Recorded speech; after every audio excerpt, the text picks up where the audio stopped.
तो भारत ने ऐसा शिकंजा लगाया कि उससे बांग्लादेश भी नहीं बच पाया और भारत के शिकंजे में खुद फंसकर भारत के सामने झुकने पर मजबूर हुए मोहम्मद यूनुस। दरअसल अभी तक जैसे जैसे दिन बीतते जा रहे थे, वैसे वैसे बांग्लादेश की नई सरकार भारत के खिलाफ फैसला ले रही थी। यहाँ तक कि उनकी तरफ से भारत जैसे देश को धमकियां दी गईं, जिसके सामने बांग्लादेश कुछ भी नहीं है। लेकिन जब उनका देश कंगाली की हालत में पहुंच गया, तो उन्हें भारत की याद आ रही है और उनके पास भारत के सामने झुकने के अलावा कोई और रास्ता नहीं रह गया है। जिसके कारण पहली बार ऐसा हुआ है जब बांग्लादेश की नई सरकार की तरफ से भारत को लेकर बहुत बड़ी बात कही जा चुकी है। क्योंकि न सिर्फ भारत ने अकेले बांग्लादेश को धूल चटाई, बल्कि अब तो रूस और ऑस्ट्रेलिया जैसे देश भी बांग्लादेश के खिलाफ बहुत बड़े कदम को उठा चुके हैं। पूरी अपडेट क्या है इस वीडियो में समझते हैं, लेकिन आगे बढ़ने से पहले इस वीडियो को एक लाइक करके चैनल को सब्सक्राइब जरूर कर लीजिए, क्योंकि यह आपके लिए 1 सेकंड का काम है, लेकिन इससे हमारी काफी बड़ी मदद होती है। दरअसल पिछले कुछ दिनों में जिस तरीके से चीन की गोद में बैठकर मोहम्मद यूनुस ने भारत के खिलाफ फैसले लिए थे, इसका अंजाम तो उन पर भारी पड़ना ही था। क्योंकि बांग्लादेश ने कुछ दिनों पहले तेवर में आकर भारत के लिए उनकी तरफ से सप्लाई की जाने वाली हिल्सा फिश के एक्सपोर्ट को रोक दिया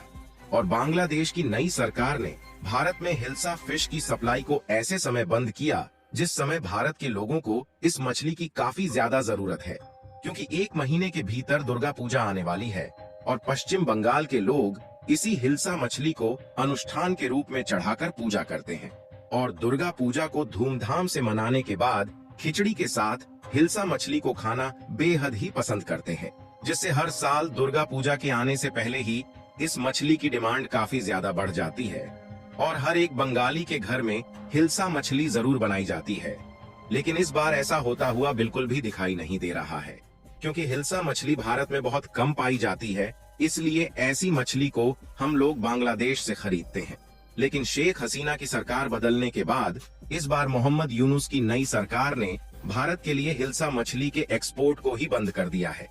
और एक्सपोर्ट ही बंद नहीं किया, बल्कि भारत के लिए इस मछली के सप्लाई पर पूरी तरह से बैन लगा दिया है, जिससे बांग्लादेश की नई सरकार द्वारा लिया गया यह फैसला भारत को बिल्कुल भी पसंद नहीं आ रहा है। क्योंकि बांग्लादेश इस तरीके से भारत को ब्लैकमेल करने की कोशिश कर रहा है और उनके द्वारा बार बार भारत पर दबाव बनाया जा रहा है कि भारत तीस्ता नदी के जल समझौते को फाइनल करे, नहीं तो वह इस बात को इंटरनेशनली ले जाएंगे। फिलहाल बांग्लादेश को लगा कि वह दुनिया में हिल्सा मछली के सबसे बड़े प्रोड्यूसर और एक्सपोर्टर है, जिससे यदि उनके द्वारा भारत को हिल्सा मछली का एक्सपोर्ट बंद कर दिया जाएगा,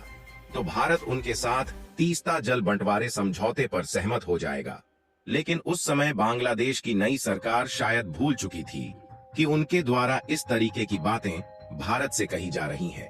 जिससे अगर भारत ने एक भी कदम बांग्लादेश के खिलाफ बढ़ा दिया तो उन्हें मिट्टी में मिलने से कोई भी नहीं रोक सकता। और इसी बीच जब अदानी ग्रुप को लगा कि बांग्लादेश भारत से अकड़ रहा है और भारत के लिए उनके द्वारा हिल्सा फिश का एक्सपोर्ट बंद कर दिया गया है, साथ ही भारत पर जबरदस्ती दबाव बनाया जा रहा है कि भारत उनके साथ तीस्ता नदी पर समझौता करें, तो अदानी ग्रुप भी एक्शन में आ गई और अदानी पावर की तरफ से सीधा बांग्लादेश को चेतावनी दे दिया गया है कि या तो आप हमारे $500 मिलियन बकाया पैसे को चुकाइए, नहीं तो हमारे द्वारा बिजली की सप्लाई काट दी जाएगी।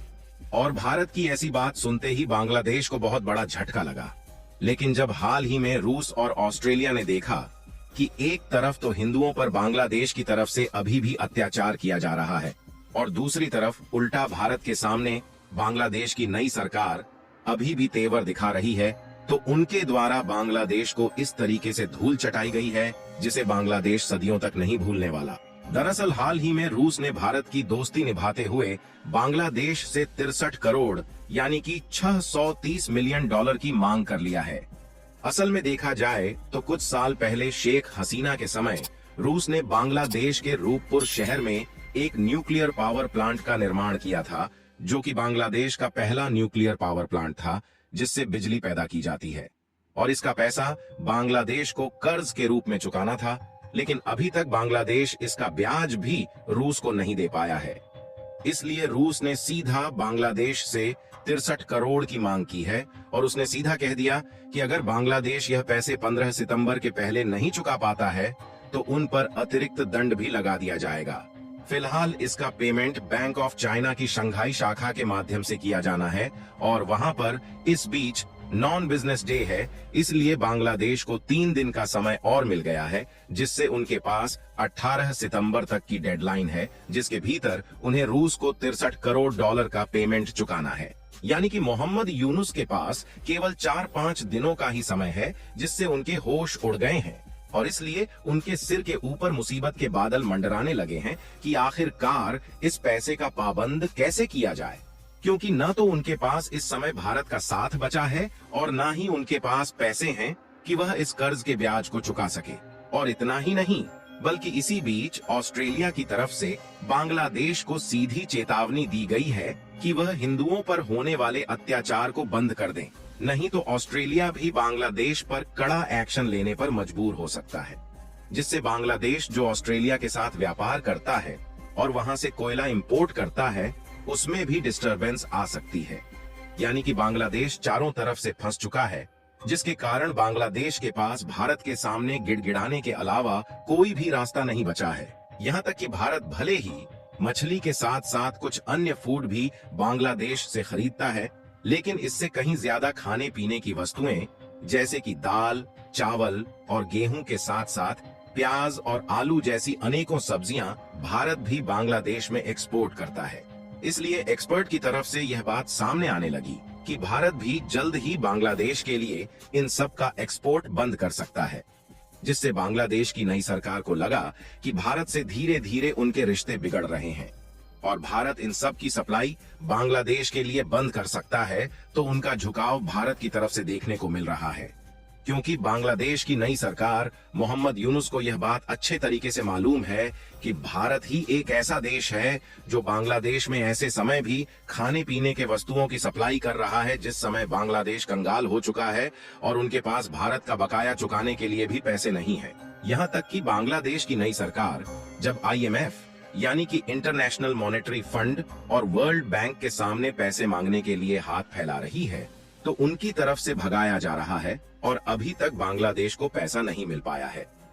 जिससे सारे रास्ते बंद होने के बाद भारत के साथ रिश्तों को लेकर बांग्लादेश की अंतरिम सरकार के प्रमुख मोहम्मद यूनुस के सुर बदले नजर आ रहे हैं और उन्होंने भारत के साथ रिश्ते सुधारने की बात कही है और जो तीस्ता नदी के जल बंटवारे समझौते पर दबाव बना रहे थे, उसको यह खुद भारत के साथ सहमत जताने के लिए तैयार है। फिलहाल आपको क्या लगता है कि आगे चलकर बांग्लादेश के साथ क्या होने वाला है? अपनी राय कमेंट में जरूर बताएं। और हमने इस वीडियो में सही जानकारी लाने के लिए काफी ज्यादा रिसर्च किया है, उसके लिए वीडियो को एक लाइक करके अपने मित्रों तक शेयर जरूर करें। इसी तरह और भी नॉलेजेबल वीडियो देखने के लिए चैनल को सब्सक्राइब करके बेल आइकन को ऑल पर जरूर सेलेक्ट करें।